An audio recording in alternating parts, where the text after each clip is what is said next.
And I was like, what is this about? What? That's okay though. For being so young, you're very, very smart. That's fantastic. Yeah. So keep up the good work, man, and stay flat, okay? Okay, I'm a flat earther.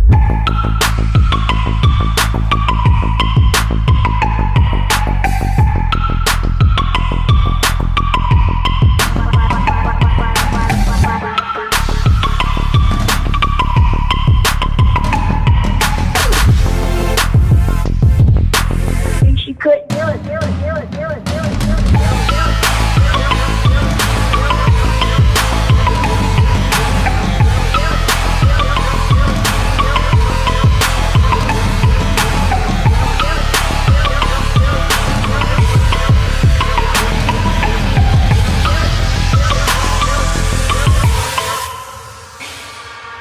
I'm a flat earther.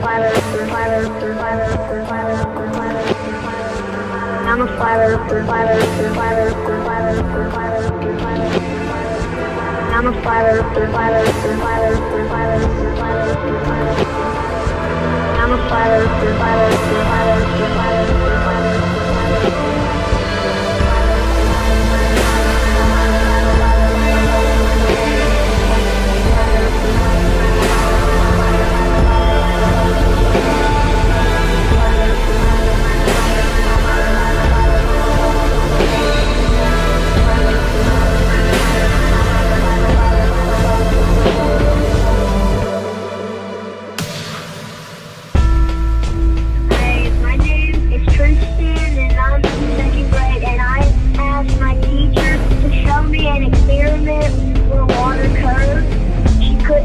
because it doesn't curve, the water always finds its level.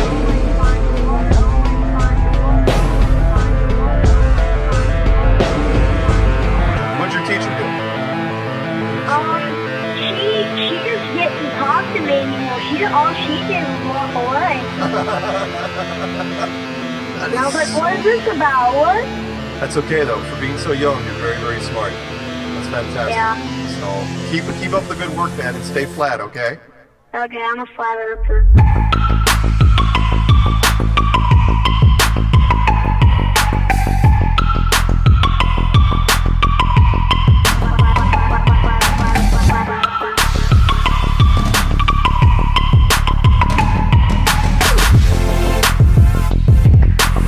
She couldn't do it.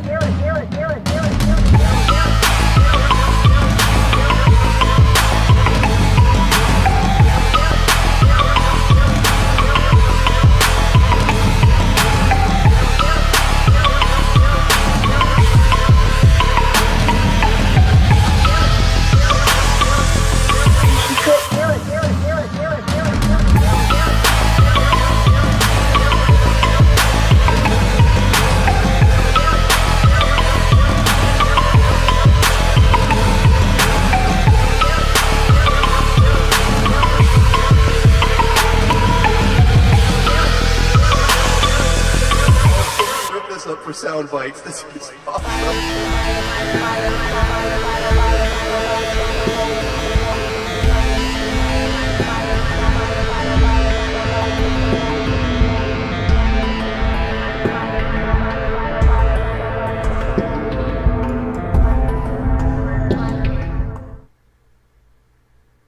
All right. Good day, everyone, and Shabbat Shalom.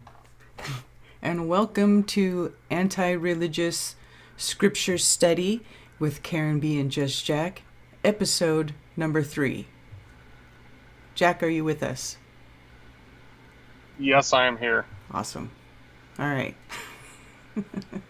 Sorry, I was in the background trying to figure out how to make that program work on Mac, and basically since I'm on a PC and you're on a Mac, we have this issue of trying to share information. So I know. I don't know why it's so hard between even using the same program. It should work. Right. So the only conclusion I found is if you do basically a fake Windows on your Mac, so an emulator basically. I don't want to do all that. So I'll have to just go back and forth between the windows as I always do, and then people can hear me stumble, being like, "Hold on a second, let me go back there. Let me see where we're at." Well, you know what? I don't think that's such a bad thing because this information is pretty, it's pretty intense sometimes. So I think it's okay to take a minute. Yeah. Here and Yeah, there. and it is a process. It's like, what if we were not an hour away from each other, which we are, but what if we were across, countries from each other? This information, some people may not have even the ability to have the functionality of having, apps on their computers. Like, let's say they're at a public web viewing arena. So not everybody will have access to all these wonderful toys that we get to play with, is what I'm trying to say. Right. It's humbling. It's very humbling. Yeah. So, what do you want to briefly talk about what we covered last time and what we're going to get into this time? Sure. Yeah, we were in chapter 3 of Genesis, and I'm going to pull that up because, yeah. All right. So, serpent.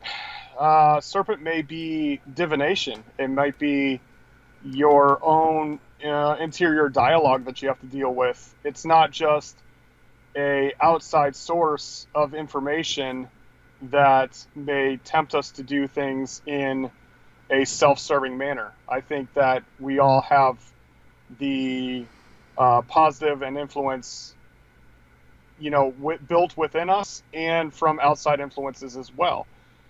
Because let's say like television, movies, and lots of other things like that, they influence us, whether a small amount or subconsciously, or some people take it to be as absolute truth. They may not actually be truth. It's just as they've received it, as an influence. So the Nachash really does change the definition of quote unquote just serpent, because everybody's thinking of a snake or the devil or whatever the case may be. And yes, people may verify that with their faith in the New Testament, but there's a lot of things that is very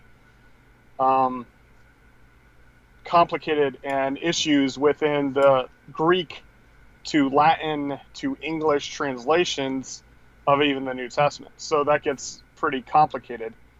I'll give you, for instance, like just because people are going to spiral because they've already learned that in Genesis chapter 3, this is the devil. Like, they've already learned this. But if you look at this from the perspective of you've never went to church before, you wouldn't read this and say, oh, this is obviously Satan, right?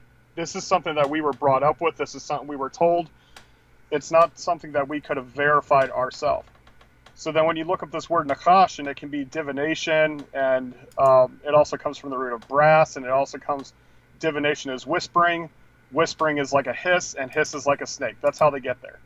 So then they go to revert to the New Testament that says that old serpent, the devil, Satan, blah, blah, blah, blah. Right. Well, now you're looking at the philosophy of the New Testament within just reading the Old. See what I'm saying? Yeah. And I like how in the definition of Nachash right here, it says one of them is learned by experience. Yes, exactly. Yeah, and what is that? That's interior dialogue. That's, right. Okay, I've experienced this. I know what this is, But sometimes your own experience can be wrong, right? So we're not going to get into that. But anyway, so the big key thing for me is Genesis 3:6. The woman saw that the tree was good for food and was pleasant to the eyes and desirable to make one wise. So she did that. The woman saw it. The woman saw, right? The woman saw. That's, for me, that's intuition. That's divination. She saw that the tree was good for food, it was pleasant to the eyes, and desirable to make one wise. Well, what does the one making one wise mean? Oh, well, I can be a deity, so I don't need a deity, right? If I am not just co-creator, but in complete control, which is what it means to be fully deity, then I don't need a deity. And I think that was the arrogant position that this mankind first or second Adam was dealing with. And then they went and hid themselves, and Elohim called and said, "Where are you?" Obviously, he knew where they were. The Creator always gives us an opportunity to humble ourselves and say, "Okay, look, I screwed up." Right. But instead of taking the blame like they should, they actually placed the blame.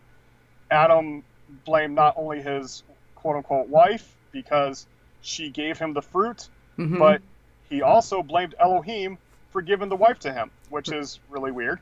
Right. But, that's, people miss that, right? Like, yeah. I grew up in church, right? For 30 years of my life, I always thought, well, it's all Eve's fault. Like, she gave us the apple. Like, I was saying the exact same bullcrap argument that Adam was using. It is our choice every day of whether we eat of the knowledge of good and evil or if we eat of the tree of life. That's our choice every day. Right. Free will. Free will, exactly. And he said, "Who told you that you were naked?" Naked means exposed, like your hand in the cookie jar. If your mom catches you, you shy away. You try to hide in the corner because you feel naked. You feel exposed, even if you're wearing clothes. And it says that he wrapped them in skin. And I believe that this is our flesh bodies, that these carnal are going to die, expiration date type bodies. That's when he wrapped them in skin. And there's I think all of this happening in Eden is a metaphysical realm that we cannot get to in our flesh and blood. And they were kicked out. And it's being guarded by a sword-wielding cherubim. So that's us getting kicked out of Eden. And I touched on it briefly that I think Eden is in the location of the deep north, if you want to call it that. And I think that the land masses or in the center. The flood. Yes, in the center. And I think the land masses migrated during the flood. So the land mass where the gate to Eden used to be is what we would call Israel, Egypt, and Iraq, that area. But it has since moved, but Eden still remains in the north. That's what I believe. And I believe, this is a belief. I can't verify it. I can't get to the north, unfortunately. I think soon, I don't know how soon, maybe in my lifetime, that we will not have to worry about transportation anymore. Because if you attach yourself to existence, aka Yehovah, then you can teleport. You just concentrate on the area you want to go, and you go. And I can verify teleportation in Scripture, so unless people want to spiral, it's even in the New Testament. Okay, so yeah. Let's see. So I guess that about covers the overall thing. And you saw that certain words have been changed that reduces the information. Right. And the previous chapters, we can see how chapters and verses separate the information. And just FYI, there is no freaking apple, zero apples in Genesis. Okay, I'm just saying. Yeah, I don't recall seeing anything that said apple. It just said fruit. Everybody wants to look. I think later on, with the smart people who run the religions. Okay, I'm not saying that they're stupid. They know how to manipulate this realm. Obviously, right? they've been doing it quite successfully. Yes, for generations. And I think they saw the logistics of this realm and they attributed for instance, the vortex fractal nature of an apple. They use that as an example, right? Mm-hmm. If we can figure out how this realm works, then that's the knowledge of good and evil. We can We can manipulate this realm and make it work to our advantage. The evil part is when they take it to manipulate men, right? We're supposed to have dominion over the earth. We're not supposed to have dominion over men who have spirit. Right, but that's how they're trying to control the realm, is by controlling men. Exactly. And every time that we as beings submit to these men, we give away our power and we give it to them, kind of like transmitting power from one battery to another. Right. And that's a nutshell of the first 3 chapters. And if you just nonchalantly just read through it, you're not even going to scratch the surface of what it actually says there in the original language. English has so diluted the information. Yeah. Yes. And I've been getting emails and questions about a lot of different stuff. If I tried to address every question, I would never sleep. Because when I answer a question, I don't just answer a question. I go to where I find it in the verse, and then I break it down in its literal form. And by that time, if I did that for everybody all the time, then I would never get anything done. The reason that this stream exists, and Karen, back me up if you agree, is so that we can show people how to look stuff up for themselves and not trust me and not trust you. To look it up for themselves and to, now granted, I have a little bit more experience, so you and I are digging in it together, but I can verify what I'm saying with the way that I dig in. And you can do the same thing. Exactly. I think now's a good time to read the disclaimer, by the way. Okay. All right.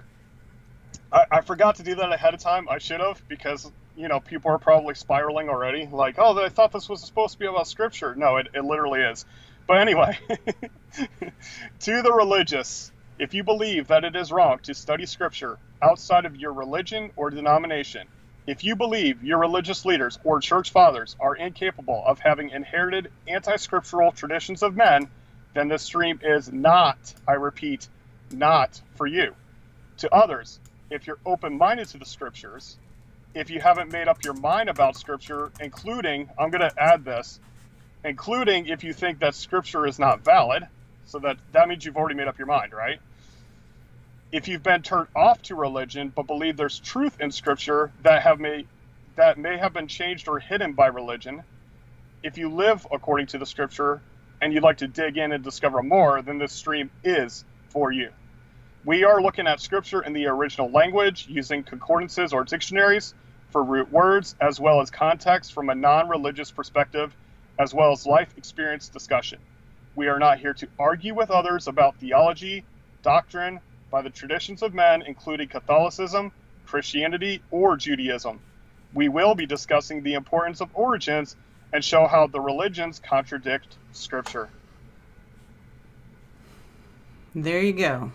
So I'm putting including believe Scripture isn't valid, because people are spiraling about that too. Like, they don't believe that there's anything to the Scriptures. So, okay, go somewhere else then. That's cool. Yeah, then don't watch it. Yeah. It's like, you're not going to convince me that it's not valid, because I've been not just reading it, but applying it and finding out that crap happens because of the way I do it. I believe that there's an actual cause and effect relationship with my application of Scripture. You don't like it? Kick the rocks. Sorry. Sorry, not sorry. Okay. Yeah. Whitson's rubbing off on me a little bit. Sorry, not sorry. All right. So we're on chapter 4 now, and I'm going to view your screen, so let me pull that up. And all right.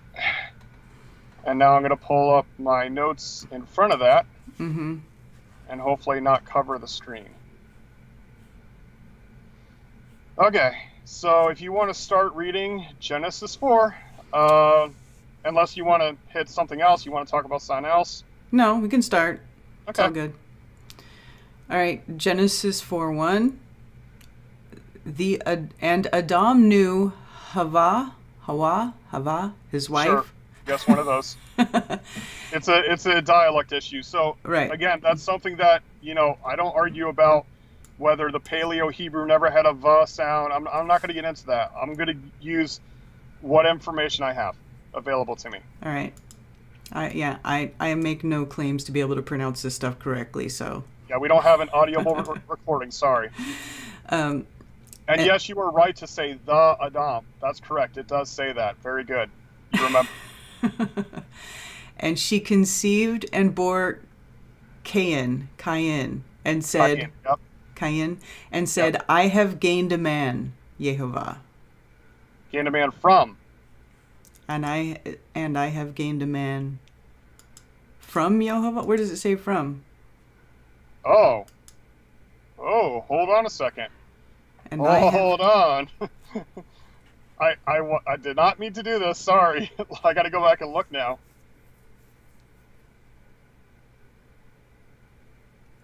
Okay, it doesn't say from. Scripture's translated that properly. Okay, that's very interesting because in King James Version, it says from the Lord, right? Let's see. And Adam knew Eve his wife, and she conceived and bare Cain, and said, I have gotten a man from the Lord. Yeah, and they even have a dictionary number there, right? For from. Yes. So, looking at it from... Nearness, near, hence generally with, by, what? Yeah, this is improper translation. So this is the word et, which is the directive object marker. It's who the action is happening to.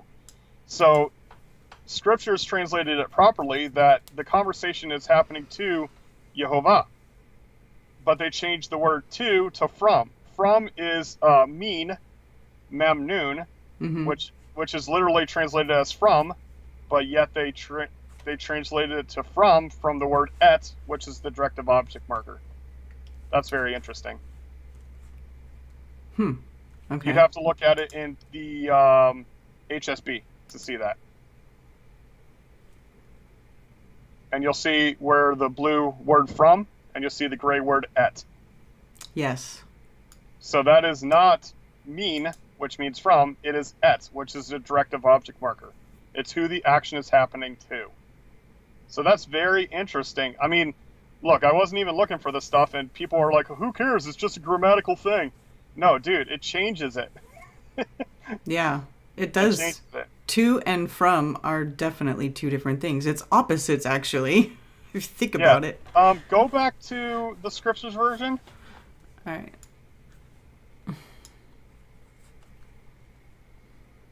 Okay. This is very strange. So my Scriptures version... Oh, yours is 2009. That's why. In the... when people download the version from PC and gets the Scriptures version, I have Scriptures version 1998. So somewhere between 1998 and 2009, they fixed it. Which is interesting. I mean, I find it interesting anyway. That is interesting. I'm spiraling myself now, like, wait, why do I have an older version in PC? That's not fair. And you can do all this other stuff that I can't do. Yeah, and I actually have my phone app, which is the My Sword app. So I don't know why I have 1998. That's very strange. Okay, I'm closing my eSword, reopening it. But see, right there, you could see where they did this transition, where they were literally just copying from the KJV. And then through their own study, they're like, wait a second, it doesn't say from. And then they fixed it. That's good. Yeah, good stuff. All right. Keep going. Yeah, I don't know.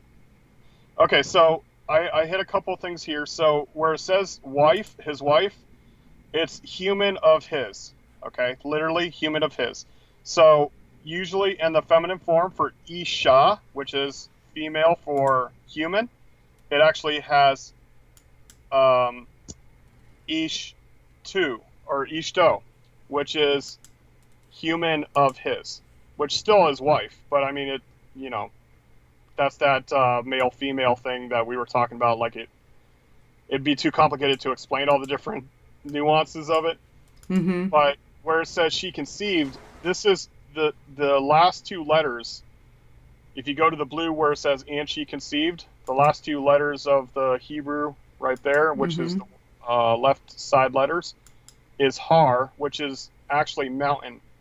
So har is mountain, but in this case, conceiving is to mound up and summit, right? The summit is the peak, the very tippy top, the high place. Mm-hmm. So giving birth is, see, with hill, mountain, pregnancy, you know.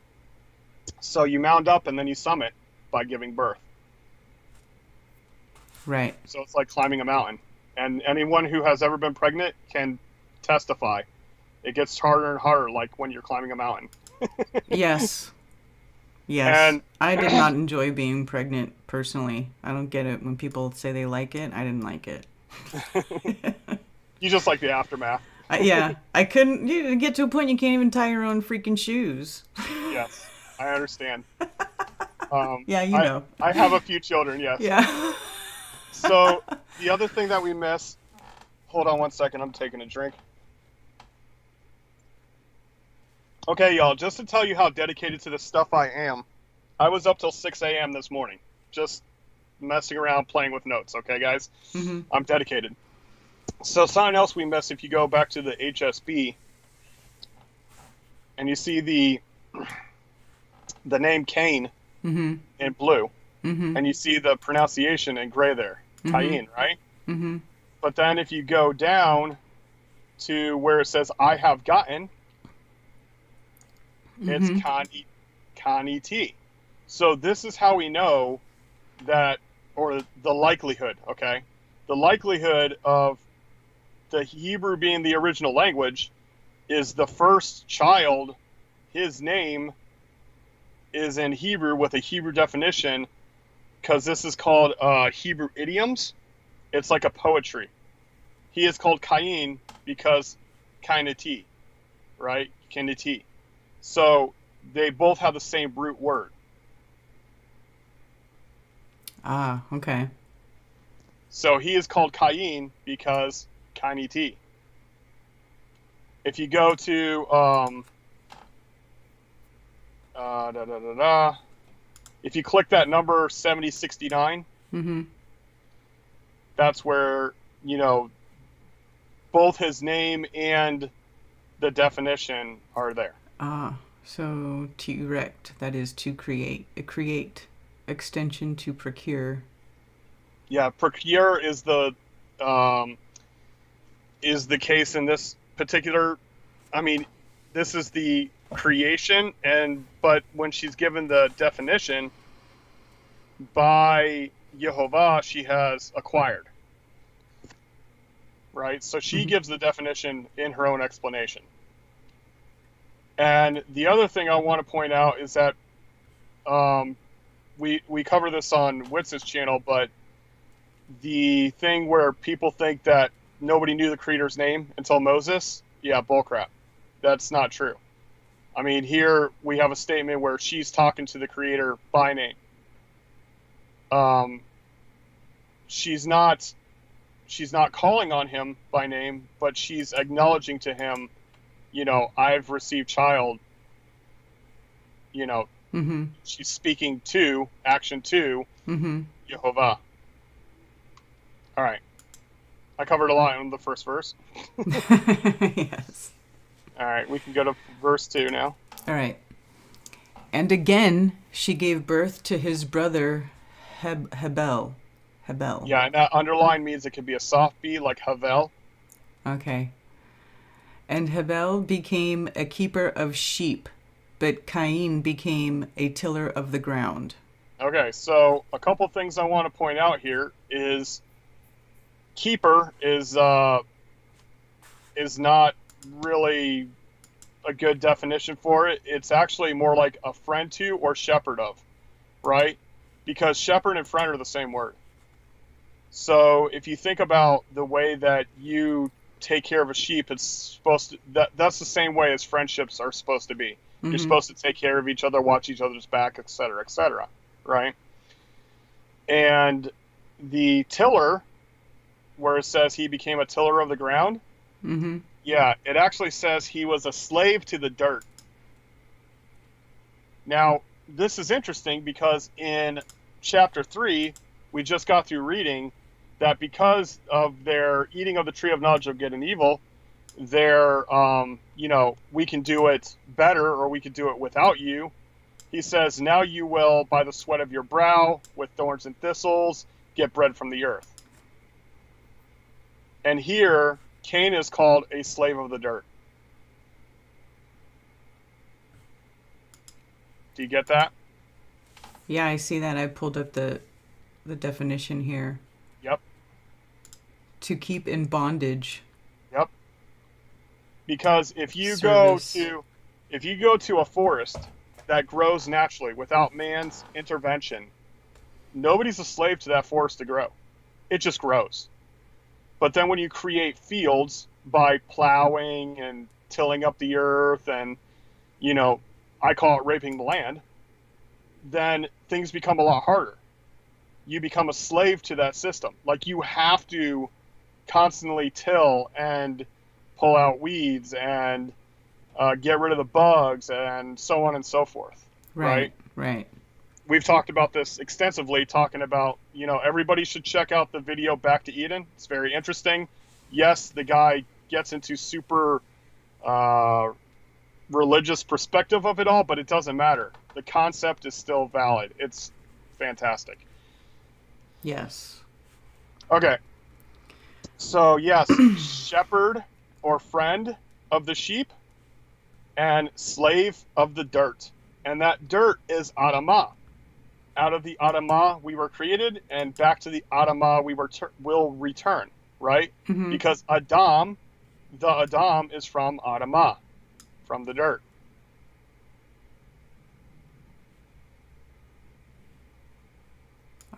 Here we go. Okay. So Adam comes from, if you remember way back when, Yeah. he was called Adam because he was taken from Adamah. Right. And she is called Hava because she is the life bringer now. Right? Right. All right. Hebrews cool, yo. Saying. And it came to be in the course of time that Qayin brought an offering of the fruit of the ground to Yehovah. Right. So, first things first, it's very interesting that what is it saying, Scripture's version? Course of time. Okay. Mm-hmm. Course of time literally translates as end of days. I find that very interesting. I'm just saying, though. End of days. And the other thing, mincha, offering, Mm-hmm. it's that which continues from the wall. So you go outside of the camp and you bring something that you produce in the camp to bring it outside of the camp as a gift to the Creator. This is not a... trying to word this very carefully. There's no mention of killing in this context. I'm just saying. People are going to get mad at me. Sorry.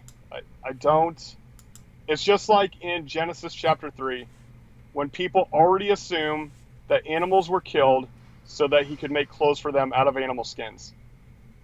And I read it as, no, he just wrapped them in skin. Like, he gave them a physical body. And then this part where it continues out of the wall, I think maybe, this is speculation, clearly speculation. Okay, this is Jack's speculation. Don't spiral, people. that maybe Hevel let his best sheep go. Let it go off into the wilderness, perhaps, maybe. And if you look at the story of the scapegoat in way later in the scriptures, where one goat gets let go, that I don't know. There's no mention of him actually killing it. So, some people are going to spiral. That's why I'm like tiptoeing around this. I'm just, Anyway, so also, who are they giving the offering to? Yehovah. Right. So they're not just giving it to a rock, right? They're not just bringing it out there to throw it to a rock. They believe that they're giving something to the Creator. Right. So, just FYI, I have the scriptures 1998 and 2009 on my PC now. So, just saying. Okay. There you go. All right, we're on verse 4 now. Okay. And Hevel also brought of the firstborn of his flock and of their fat. And Yehovah looked to Hevel and his offering. Okay. So, the firstborn is the same word as first fruits. There's the first fruits offering or the wave offering of the beginning of spring. You can read about this in Exodus chapter 12, I think, but definitely Leviticus 23, where no one can eat of the new grain until you present a wave offering. Again, this is wave offering to Yehovah. And it also says that you don't harvest the whole field. You're supposed to leave the corners so that people who can't afford can reap from your garden or your crop, which is very interesting. But first fruits literally means from in the palm head, plural. So this is from the top possession, right? Palm head. Head is the resh, which means top, and kaf means palm. So it's the top possession in your hand. So it's the best of the best, right, out of your possession. Mm-hmm. And then the fat is the choice piece of them. So, for instance, this is the same root when it says fat. This is the same root as female. Male means zeker, which is a mentioned remembrance, and female is the missing portion. I think we covered that in Genesis 1. But that missing portion, this is what we're talking about here. This is the best portion of his flock. So this is the best lamb, the first lamb. It's his chief possession. Mm-hmm. Okay, and then where it says looked, it says Yehovah looked to Hevel and his offering. That word looked is like so weak. It actually means to protectively watch. So it's not just, he looked at it. Like that's so lost in English. Oh, he looked at his offering. Like, okay, big deal. He looks at everything. No, he protectively watched over Hevel and his offering, which again, maybe his offering was something to watch. I don't know. I'm just saying, though. I'm trying to find the word for offering. Is it this one? Hold on, I gotta pull it up. Where are you at? Offering. It's the very last number, I think. The purple 4503. Okay, then I did bring up the right one. And okay. A picture of a seed representing continuance. Oh no, that's first fruit. Wait. No, it's not. No, you're right. That was it. I'm sorry. That's it. Okay. Yep. Yeah. So if you go down a little further, it says the the gift.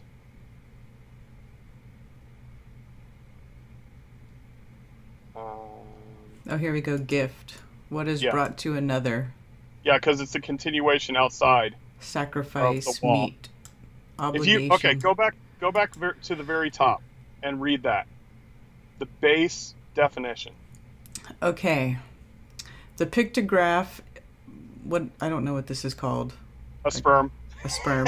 Looks No, like a sperm. it's a seed. It's a seed, but yeah, it looks like a sperm It's a because seed. it's a seed of everything: plant Yeah. life, animal life. It's the seed. Is a picture of a seed representing continuance, and this thing that looks like the 3 Roman numeral 3 is a picture. So think of it as a fence, Okay. or a wall. A right? picture of a wall that separates the inside from the outside. Combine these mean continue outside. The shepherd would guide his flock to a place of water.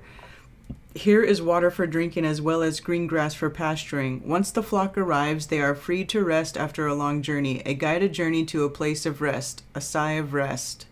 Okay, so think about that. Like if you have an offering, this is something that you protect inside of your camp, and then at some point, at the end of days, which is very interesting, at some point you're going to bring it outside the wall, and you're going to continue to that place that you offer it, right? Mm-hmm. Like I'm going to take it outside the camp, and I'm going to gift it. I'm going to guide it to this place and then gift it back to the Creator. All right. Which, again, that's such a huge definition rather than just offering, right? Yeah. Offering people just mean, well, you give something up. Well, that's true, but it's a conscious effort for you to go outside of your comfort zone to give up something to the Creator, right? You come outside of your wall. You come outside of your self-protection, if you will. Yeah. Okay. But he did not look to Qayin and his offering, and Qayin was very wroth, and his face fell. Now remember, the word looked is to protectively watch, okay? So Qayin is somehow seeing, I don't know how he sees, right? Because I wasn't back then. But they're just one step away from Eden. They're not far gone from Eden yet, right? Mm-hmm.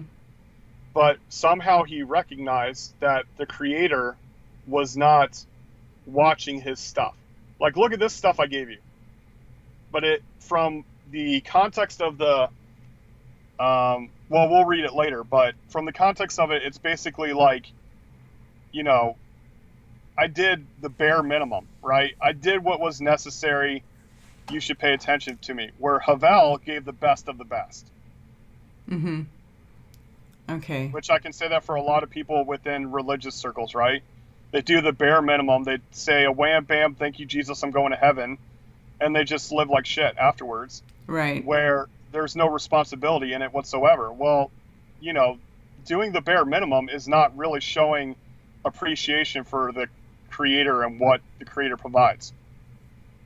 That's just like, oh, what can I do to get what can I do to get to heaven? That's even the question that comes up. It's like, what the hell are you talking about? Get to heaven? You got responsibilities here, dude. Like, mm-hmm. Okay. And Yehovah said to Qayin, "Why is he wroth towards you, and why is your face fallen?" Okay, so wrath is actually he burnt, like he was burning with anger. He was pissed off. Mm-hmm. And face fallen is actually a good translation. That sounds like depressed, right? Like sad. Yeah. All right. Yeah, he's pissed, and you could look at his face and see that he was pissed, right? Right. He was burning. Is it not if you do good, you are to be accepted, and if you do not do good towards the door is a sin? He is lying, and towards you is his desire, and you must rule over him. Okay. Oh my gosh, so many things. So the him here, they make very obvious, right? Now there's hymns all through the Genesis 1, 2, and 3. Like sometimes it refers to the tree as him and the fruit as her, even though they're the same entity. So here they're like I would say, exacerbating the word him as if it's a specific dude or an entity, right? This guy's sin. I mean, if you read it that way, towards the door is a sin, and he is lying towards you, and his desire, and you must rule over him, right? Okay, So it's that is confusing. See, I yes, read that and I was like, what the heck? like there's some dude there, right? Like Right. some dude just waiting, knocking at the door. And even if you go to KJV, you'll see sin lieth at the door, and unto thee shall be his desire, and thou shalt rule over him. So they're like intensifying this he and him situation, right? Mm-hmm. As if it's a dude. Right. But in the context of Hebrew, it's not so. It's just a masculine characteristic of sin. Sin is not a entity. It's not a dude. But again, you got to put your theology into it and say, okay, there's this dude, and he's just waiting for you to screw up, right? Right. It's like, oh my gosh. Okay, so let's go back. Okay, so 4:7. What is the word good? Functional. Very good. Okay, so his offering was not functional. It was not what the Creator was looking for, right? Now, there's nothing here saying that Yah required him to give a certain amount or anything else like that. But it was more about the attitude of how he gave, right? And even in other faith circles, they talk about the power of gratitude, right? I'm sure you've heard of this. Yes. So generosity, gratitude, all these things. Mm-hmm. Right here, we're looking at a prime example of this situation. So, Christian people who spiral against people who say a spirit of gratitude is necessary, dude, it's talking about it in the very beginning of the book. Okay? So he's like begrudgingly giving up some of his crop. Why? Because he's a slave to the ground. When he gets that crop, when he gets the fruit from the ground, he has worked for months to get that. Mm-hmm. Where Hevel is just letting nature take its course, and he's just being a friend to the sheep, right? Right. So you can see there's two different ways of dealing with this world. Either you can join with nature and it become easy, or you can fight against nature and it can be hard. That's the way I see it, right? Now, 4:7. Okay, so accepted is to be lifted up. Okay? Okay. And the door is not door. It's open. Which is interesting also, because it says towards the door. But it's not door, because door is dalet. Dalet means door. And this is saying, as in the function of a door is something that is open, right? Something you can go in and out of. Mm-hmm. As opposed to a wall, right? Mm-hmm. So this word literally means open, an opening, right? So it even says it right there, even in the Strong's, right? Opening right there. Mm-hmm. So that open, if you think about it in a your whole soul self, right? Your nefesh, your life source, to be open is something that's very dangerous, right? Yes. So, like, if you get into, like, let's hypothetically say that we know people that do hallucinogenics. Not to say that you do that or don't do that. I'm just saying, let's say there's people who do hallucinogenics, right? I've heard of people doing that type of stuff before, sure.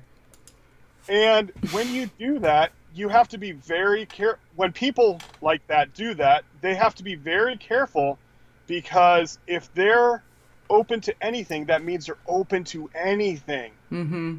Right? Good or bad. Right. Knowledge of good and evil. Functional, dysfunctional. Right? Mm-hmm. Mm-hmm. So this is what this is talking about. When you get into that angry state and your countenance falls, like, have you ever gotten pissed and you felt like, okay, I can do something right now that I typically would not do, but I'm so angry that I could actually do it. Like, let's say, hurt somebody physically. Right. Right? So when you open yourself to that, then you're open to sin. Okay, what is sin? Now let's get into it, right? Mm-hmm. Sin is not whatever your conscience tells you. That's bullshit. Because a lot of times your conscience will tell you to do something really bad, right? Especially if you're pissed. Right. So what this is, it actually means to miss the mark, is how it's generically put by a lot of theologians or whatever. But it's literally to miss the measure of the first marker. And to hit the marker is to join, right? Now remember, our whole goal, I think, our whole goal here is to reconnect with the Creator so that we can be co-creator, metaphysically coexisting with the Creator, right? Like connecting back to eternal existence, right? Mm-hmm. The Creator. But to miss that mark, you're opening yourself to going down another path, to getting off of your functionality, right? Because that's, if you're functioning, you're connected with the Creator. If you're dysfunctional, you separate yourself from the Creator. And the more you separate yourself, the harder it is to get back. But there's always a way back, which is always, that's what's really cool about it. Yes. So if you go to over in the dictionary where it says on the right hand side where it shows the little magnifying glass, type in H2338. And you're going to see the root of this word. Cute. Chut, yes. Chut. Yep. Corresponding to the root of whatever. Is that where we just were? 2339? Yes. No, but it's another one that's, yes. Sewing. Remember when they sewed fig leaves? Yes. Oh, okay. They joined them together. Okay, so it's like sewing, to like string that. together. Okay, Yep. to join. Yep. So when we talk about sin is the process of disjoining, right? 2338 and 2339 are like the same thing. Well, Same word. 2338 didn't say so, but it No. says it's like so as of 2339. That's so weird. So, yeah. String but- together. But if you But it's remember, the same word. Yes, it is. Exactly. But if you go to the ancient Hebrew lexicon, they're all put together, right? Right. Okay. So the measurement, a chord, and then by a chord you tie together. And by sin you're missing it. You're missing the measurement. Sin, a missing of the target. Also a sinner as one who misses the mark. Yep. So if you go to the very, very top to read the root of the word, again, Measure. chords are used. Chord, yeah. Go ahead. Chords are used for binding as well as measuring. A chord is also used as a measuring device by placing knots incrementally. The chord is stretched between the 2 points to measure, and the knots are counted. Right. So where it talks about the next one down, it says, when shooting an arrow or other object to a target, the distance that one misses is measured with a chord. So when you miss the mark, quote unquote, when you sin, it's because you're off the measurement of the first marker. The first marker is where we're completely connected with the Creator, right? That is the goal. That's the first marker. So, yeah, we're getting into like some philosophical stuff here, man. Yeah. But again, you miss all this stuff with, if you don't do good, you're to be accepted. And if you don't do good, towards the door is sin. And that dude is laying towards his desires for you, and you must rule over him. Oh my gosh, you completely missed the point. Like the whole focus is there's an invisible bad guy waiting for you. Yeah. Oh my gosh, you can see right there that is the theological influence being put in the translation. Yeah, that's serious manipulation going on right there. Totally. But they believe in an invisible bad guy, which Right. I do. Okay. All right. And Qayin told Hevel, his brother, And it came to be, they were in the field, that Qayin rose up against Hevel his brother and killed him. Okay. So killed him, I find very interesting. It's trampled him. He stomped him into the ground. And That's slew him. Okay, and it says slew. So let's look up that word. Trample. Yep. He stomped him into the ground.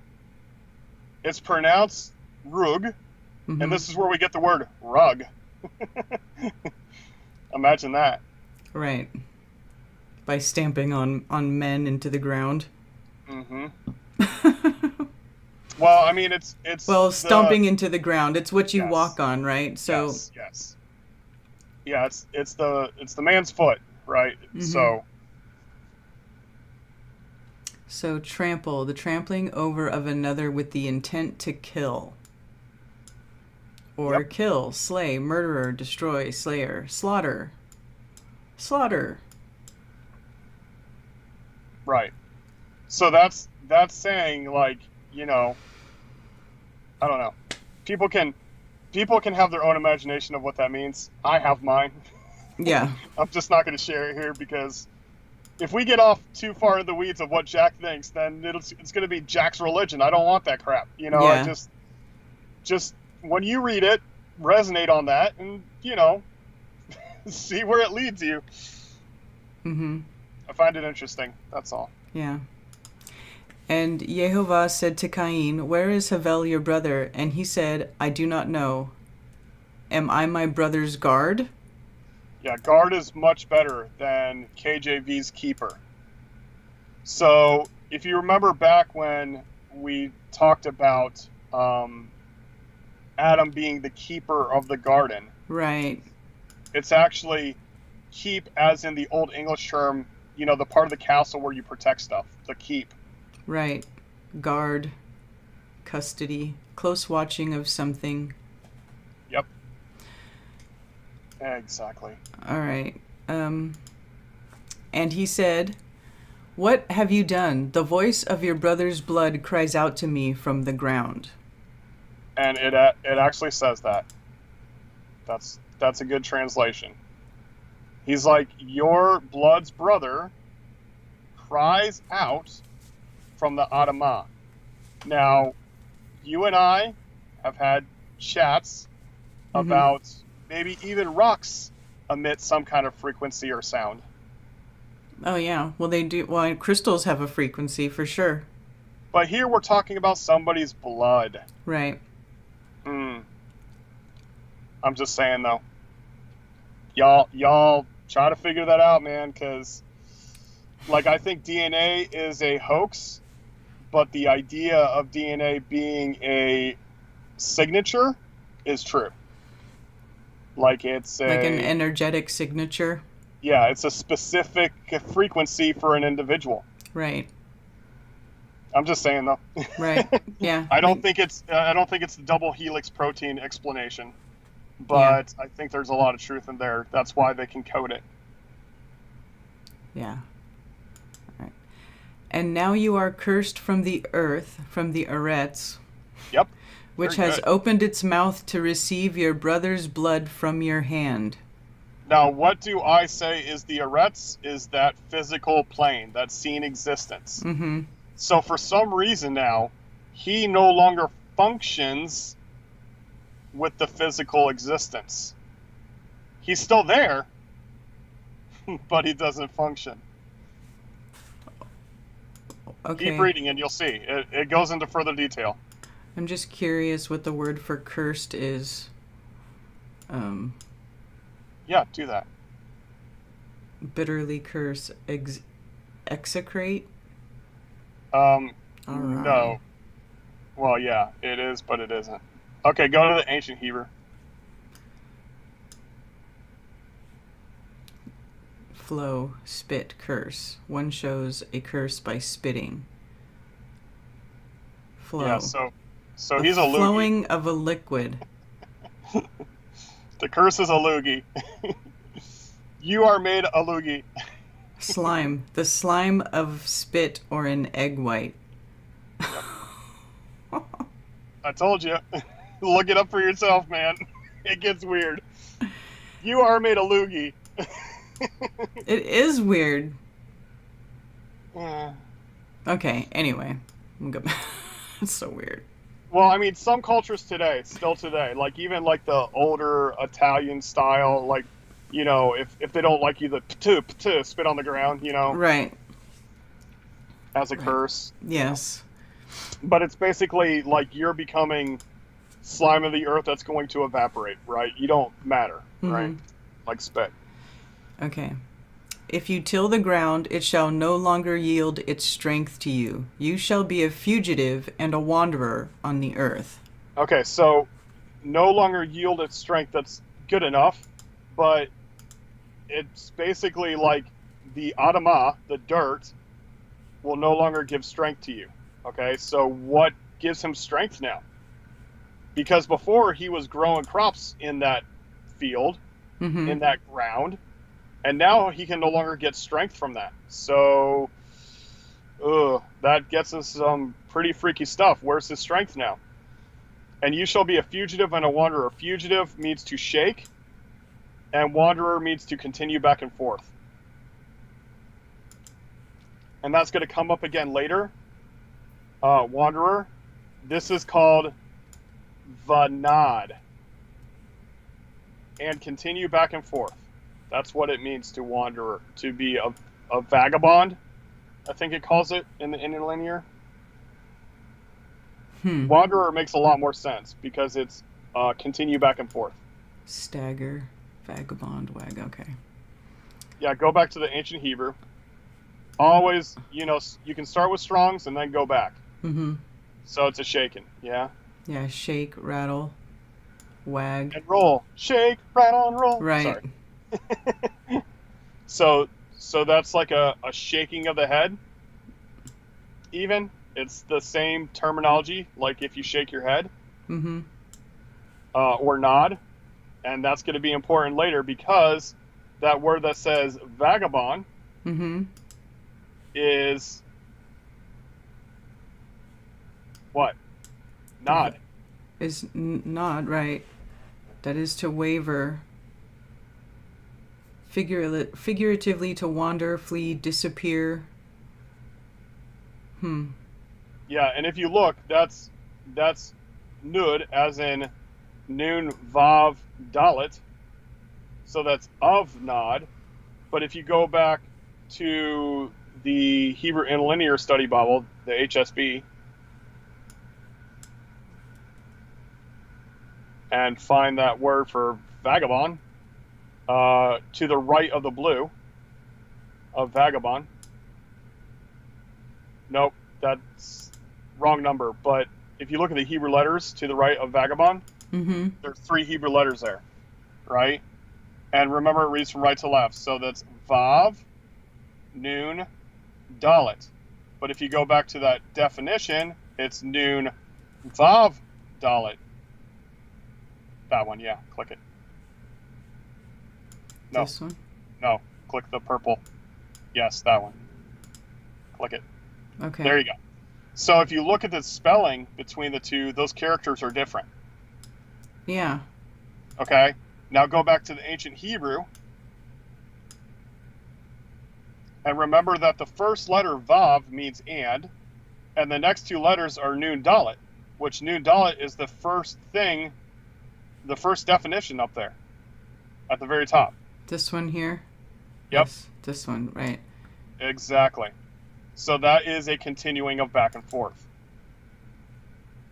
Such as shaking of the head. Right. This is where we get the word nod.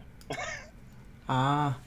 So people think, like, oh, you know, like ancient Hebrew, it doesn't exist anymore. It's a forgotten language or whatever. Yeah. Dude, a lot of our words come from the ancient Hebrew.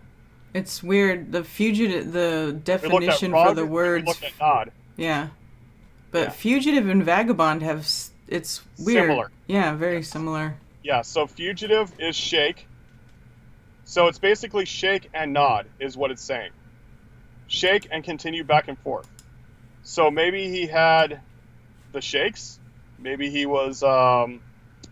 Have you ever seen anybody who has a mental illness and they tend to shake a lot? Yeah. They tend to wander a lot. Yeah. I'm just saying, though. Or they walk around in circles, like Yeah. aimlessly, Exactly. like they're lost. Yeah. Exactly. Okay.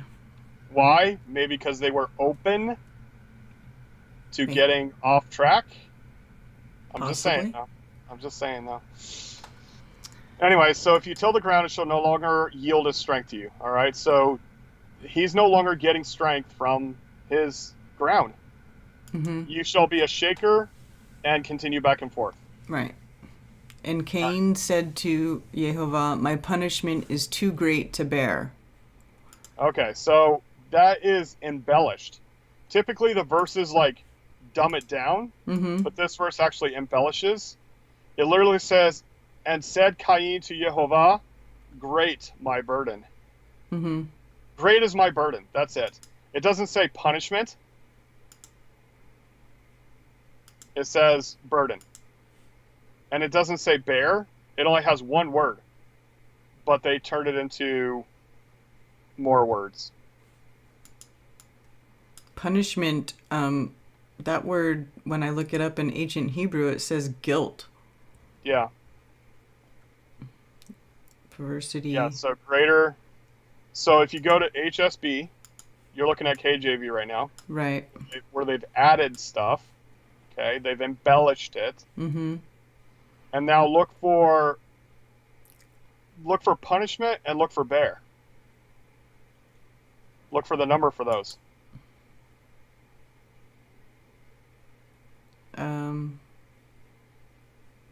Punishment. So 5. Hold on. Let me blow up your screen right here. Hold on. So that would be So the 5771. No. 5771 doesn't mean punishment. That is ovani, so it just means of mine. Gadol, which is the next one to the right, means the great. Okay? So the great of mine. So where's punishment come in? They just threw that in there. They threw the word punishment in there. But bear, if you click the very last purple, that's a burden. Yes, okay. Suffer, cast, contain. Something he has to carry, right? Yeah. Okay, so if you go back to the ancient Hebrew and you go to Nasa, by the way, NASA, Nasa, that's where this comes from. Mm-hmm. This is yet another one of those NASA words to lift up. Well, where's Nasa? Where I don't see that. Scroll down. Oh, here. Slow down. Yep. Lift, burden. Yep. And the Vehicle first letter, for carrying burdens. yeah, go back to the ancient Hebrew. I mean, not the ancient Hebrew, sorry. Go back to the scripture over there where it says, "Then I can bear in blue," Mm-hmm. and look at the letters to the right. Mm-hmm. The first letter, which is the one on the right, is mem, which means from. The next 3 letters are the words that make up NASA. So from NASA. Great of mine from NASA. My burden.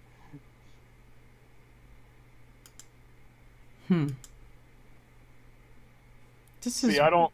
weird. Yeah, I don't Why know isn't why. this matching? Yeah, I don't know. Okay, so you see that too, that looks weird, right? Yep. What is that? Yeah, they just. Well, that's the one to the right of that. So, Avani is of mine. It literally means of mine. Okay, But here, that- there it is. I found it. I was looking at Yeah, I NASA. clicked on the wrong one. Oh, I'm sorry. I thought you were still looking at the of mine. No, I So, was trying to sew the Nasa. Or so anything of mine is punishment. Like, that's kind of like, okay. okay, so this means to lift, fetch, hold high up. All right. Okay. See, you have driven me, huh? So it's of mine, can mean guilt. So that's what they're referring to it as. Now, they say punishment, but guilt is closer because it's just something of mine, right? Right. But the word punishment, that kind of like, no, it's just something of mine. It's something I have to deal with. Right. Okay. See, you have driven me from the face of the ground today, and I am hidden from your face. I shall be a fugitive and a wanderer on the earth, and it shall be that anyone who finds me kills me. Okay, so face of the ground, right? The Adamah. He's away from the face of the ground now, and he's hidden from the Creator's face. So he is literally feeling like he's lost, right? Like literally. He's just floating around, shaking and going back and forth and, you know, all over the arets. And anyone who finds me will stop me. Right, because he can't even, he doesn't know how to function. Right. And Yehovah said to him, well, if anyone kills Qayin, vengeance is taken on him sevenfold. And Yehovah set up a sign for Qayin, lest anyone finding him strikes him. Yeah, there's some kind of marker for Qayin. Like, I don't know what it is. It's very interesting. I would like to know what this sign is. But some kind of a marker made people resist killing him, or they know it's coming 7 times worse. Right. And that strikes him is crush, as in crushing seeds to make seasoning, usually done by hand. So that's strikes him is crush, and kills him is stomp. So. Okay. So Qayin went out from the presence of Yehovah and dwelt in the land of Nod on the east of Eden. Okay, so in Hebrew it would be pronounced Nod. Nod. But okay. It's still Nod. Right? Nod. It's still the shaking of the head. It's still the going back and forth. Okay? So the land of Nod, you know, somebody might say, oh, well, that's a city. No, it's not. It's the land that he wanders back and forth through.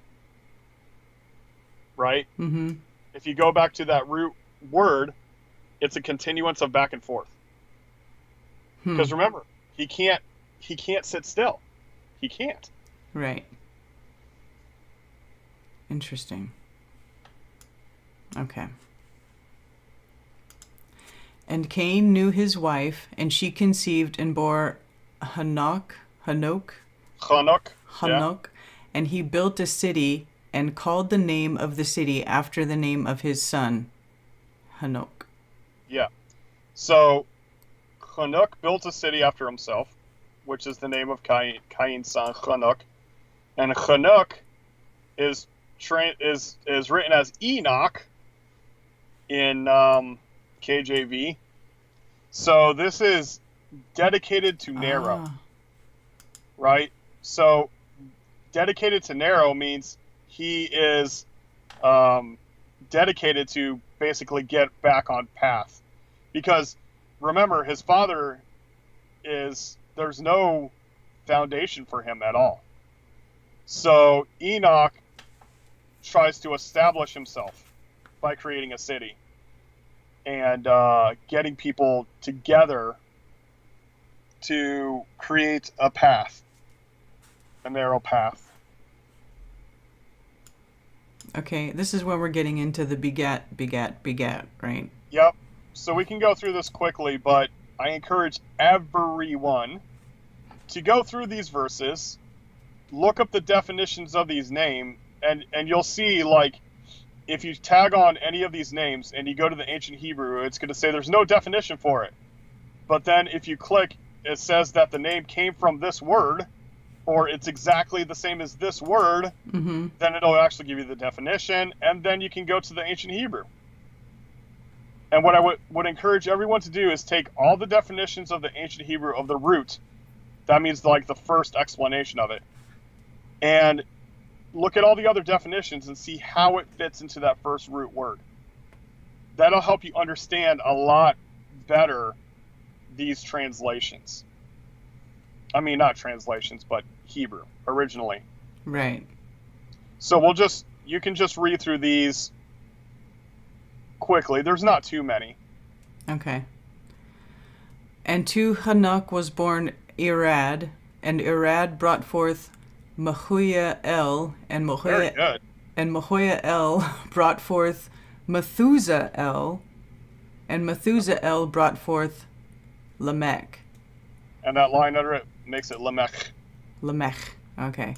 Yep. And Lamech took for himself 2 wives. The name of one was Adah, and the name of the second was Salah. Salah. Mm-hmm. And Adah bore Yaval. He was the father of those who dwell in tents with livestock. And his brother's name was Yuval, and he was the father of all those who play the lyre and flute. As for Salah, she bore Tubal Qayin, a smith of all kinds of tools in bronze and iron, and the sister of Tubal Qayin was Naamah. And Lamech said to his wives, Adah and Salah, hear my voice. Wives of Lamech, listen to my words, for I have killed a man for wounding me, even a young man for hurting me.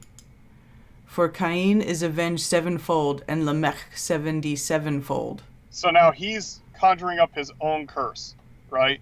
So if anybody touches me, it's going to come back on them 70-fold, or 70 and 7-fold.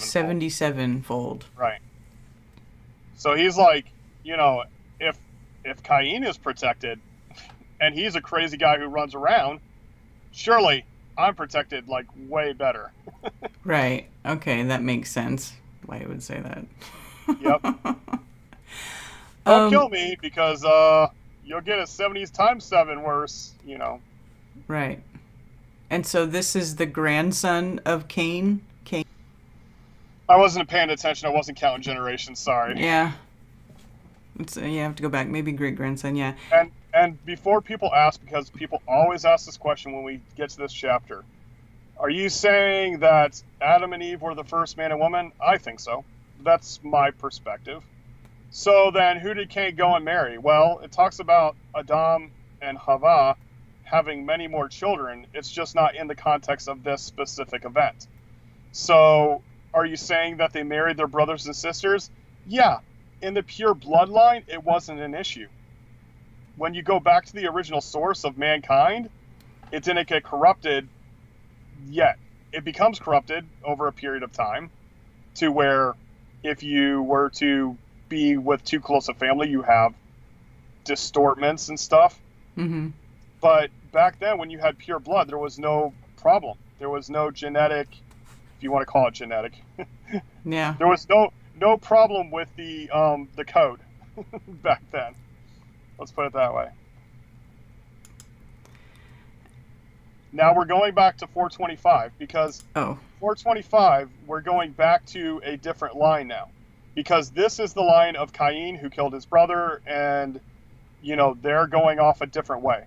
They went away from Eden to the east. And by the way, remember, to the east just means before, right? Uh-huh. To the front of.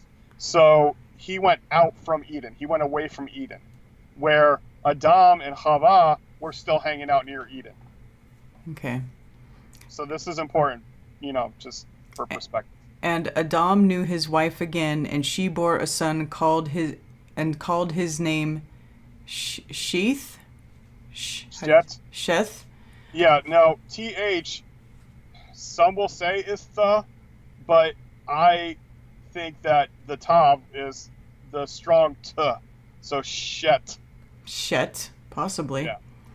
For Elohim was appointed me another seed instead of Hevel, because Qayin had killed him.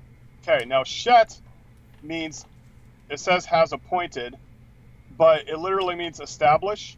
If you remember back in Genesis 1, where I said Barashit may not necessarily be in the first or in the head, but it may be bara, which means create, and sheet, which means establish. So this is that same name, that sheet. Shet. Same word. Establish.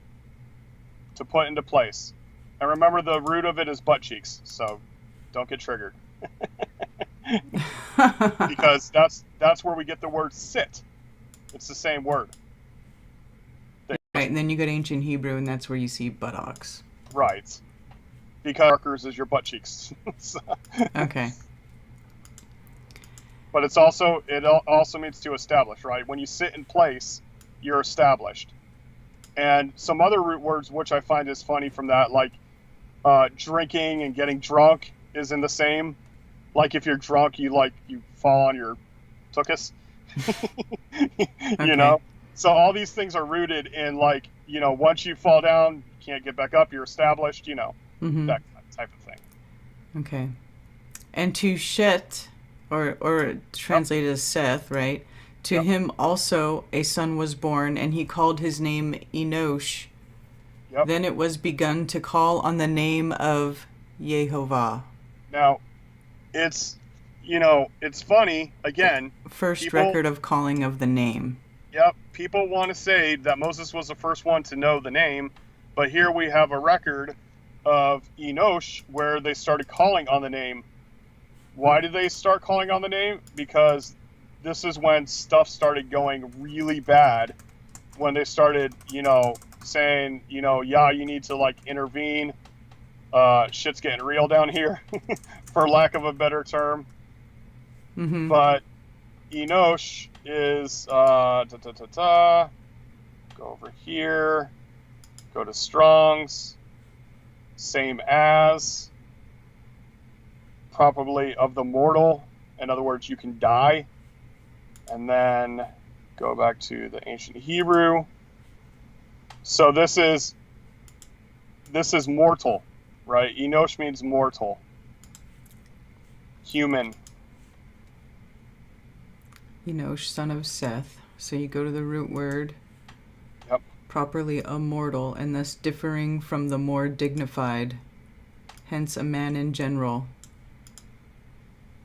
Right, so human, right? Human. Mortal. A being that can die.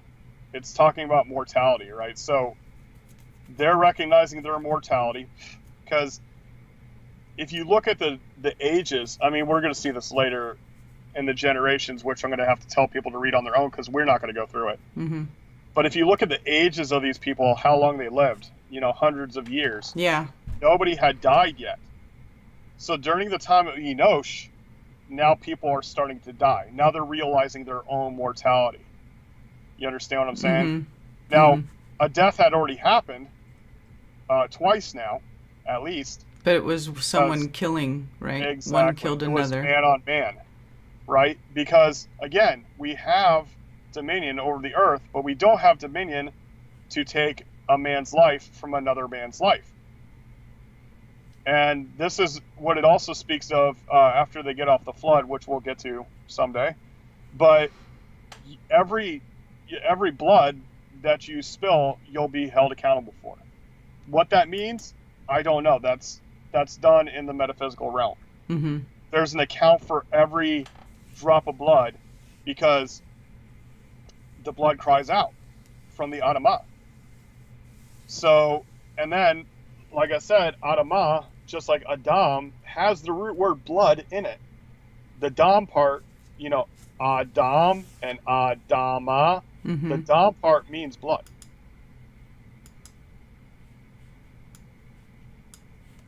So, like, if you go back to, where did it say?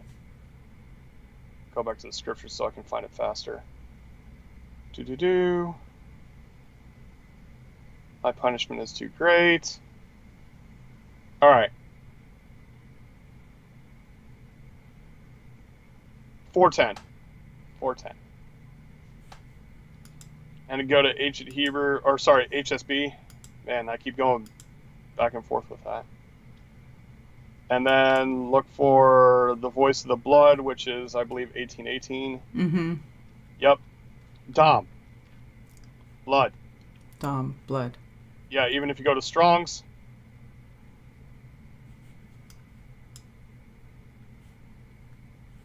Dom. Blood. Blood. As that which when shed causes death. Right. Even the blood of the grape, aka juice, is called Dom. Right. So, I mean, even like tree sap, we could call Dom. I guess. Maybe oil that we draw out of the ground could be called Dom. Maybe. Mm-hmm. That's Jack's. That's just Jack's weird way of thinking, y'all. Don't take it seriously. But a lot of things make a lot of sense now. You know, the life force fluid, Dom, the door of water.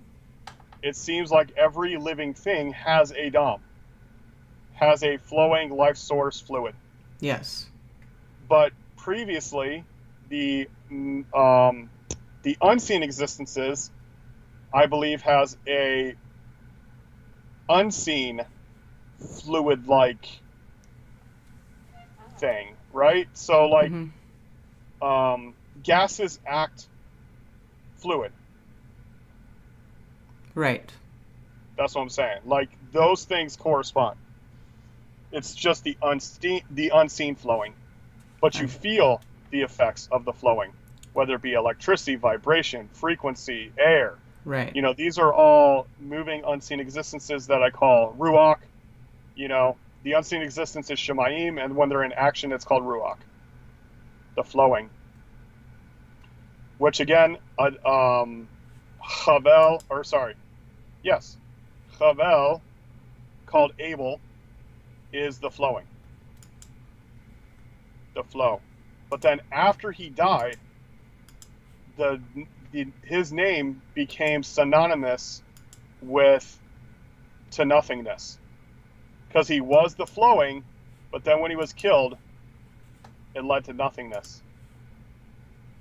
Oh, wow. Emptiness or vanity. Something transitory, unsatisfactory. But before he died, it meant flow, which is very interesting. Huh. If you go back to the ancient Hebrew, you'll see flow there, I think. I think that's where I saw it.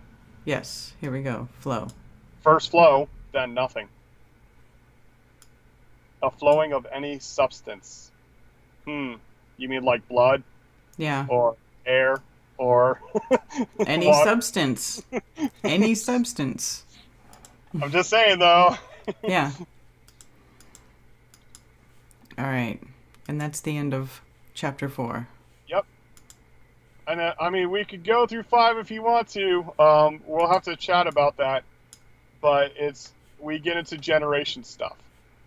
So before we started this whole study, y'all, me and Karen had, long discussions about how we were going to get into this, what we were going to address.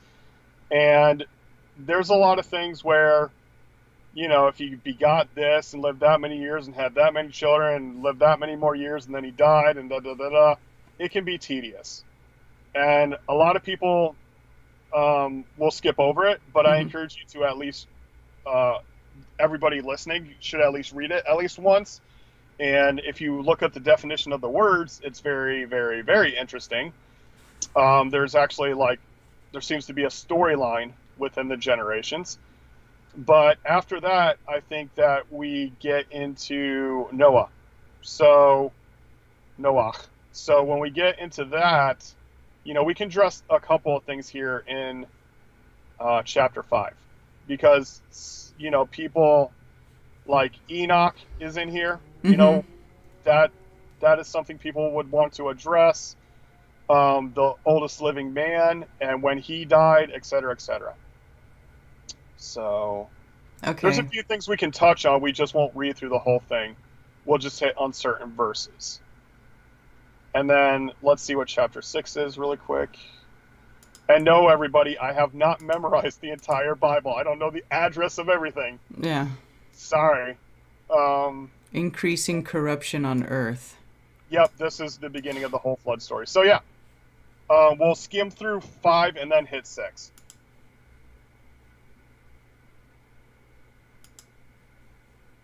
Sound good? And maybe go on to 7. Who knows? We'll see. What, today? No. Next time. Oh, I was like, No. that's a lot, Jack. No, we can tap out any time from now. I just, this one didn't have too much to dig into, but I found it interesting that I thought there was going to be nothing to dig into. But as I got into it, I was like, oh, I've never seen that before. And it's not because I haven't read it before. It's just I haven't dissected this chapter before. Oh, I see. This is the book of the genealogy of Adam. Yep. In the day that Elohim created man, Oh, we're going to go ahead? All right, we can go ahead. he made him in the likeness of Elohim. Yep. Keep reading. Male and female, he created them, and he blessed them, and called their name Adam in the day they were created. So they called his name? Wait, what? Well, it says and they called called their name Adam in the their day name? they were Both created. of them? Oh, Yeah. imagine that. So, So not just the male? He called them Adam? Yeah, it actually says them. right, Adam, the name of the first man, also a place in Palestine. Yeah. But okay, but let's go to so 120. What we're missing there is the Human prefix. being. The root word human being, individual, or the species, mankind. Right. What's also missing there is the prefixes and suffixes, which, you guys are going to have to check that out. Zulu 1 has asked me to teach him Hebrew, so he's going to have to learn the prefixes and suffixes. I'm dreading it because that's like the hardest part that was the hardest part for me to learn. Mm-hmm. But when you learn the prefixes and suffixes, you will see that he did call their name Adam, Right. plural, both of them. But we talked about that in the very beginning, too. Yes. That Adam Yeah, refers to the we whole jumped- species. Yeah, we jumped over to 5 too. So, Yeah. because it was the part that is not translated in KJV. So, all right. Right. Okay. So if you wanna go through chapter 5, we can. But I'm saying it might be better to hold off. Okay. It's a pretty decent chapter, and I want to dig in here because when people get to certain names, like Enoch and Methuselah and stuff, I want to dig into those and kind of hit them with some digging in. Right. Okay. Because I think that's going to take a little while. So I think we should hit 5 and 6 next week. Okay. Let's do that then. We can do But that. I'm glad you read the first 2 verses for 1 and 2, because it's good to know that he called their name Adam. I think that's cool. So this is kind of actually going a little bit over what we just read in the previous chapter, because I see it's right. Yes.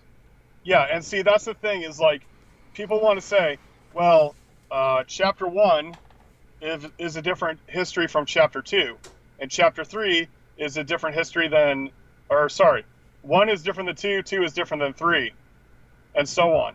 Mm-hmm. But what usually is done in Hebrew is you give an overall picture of it, and then you give detailed pictures of that picture, right? Right. So it's like zooming in, where, he said, oh, everything was created in chapter 1, but then there was another creation in chapter 2, because here he's creating man again? Well, no. Because if that's true, then Genesis chapter 5 is yet him starting over again. Right? Right. It's how many creation stories is there in Genesis, and people extrapolate it, and they have this gap theory where millions of years transpired between Genesis 1:1 and Genesis 1:3 or something like that. I mean, it just, you can go off into so many different tangents. Now, is it possible that a long period of time happened between Genesis 1:1 and the end of the chapter? And was there possibly a long period of time after Adam was created to them eating the fruit? Yeah, possibly. But we will never know. do not exist in that realm. We don't exist in Eden. Right. We don't exist in that desired place, that pleasure place. We exist in this time place, this place that's limited to our physical, our timeline, right? Our physical time. 3D. Yes. All right. Okay, well, we'll wrap it up there. So that concludes episode 3 of Anti-Religious Scripture Study with Karen B. and Just Jack. And I hope you all enjoyed it. And we will be back again next Saturday at 11:11 a.m. Keep Still it flat. Still flat. Keep it flat.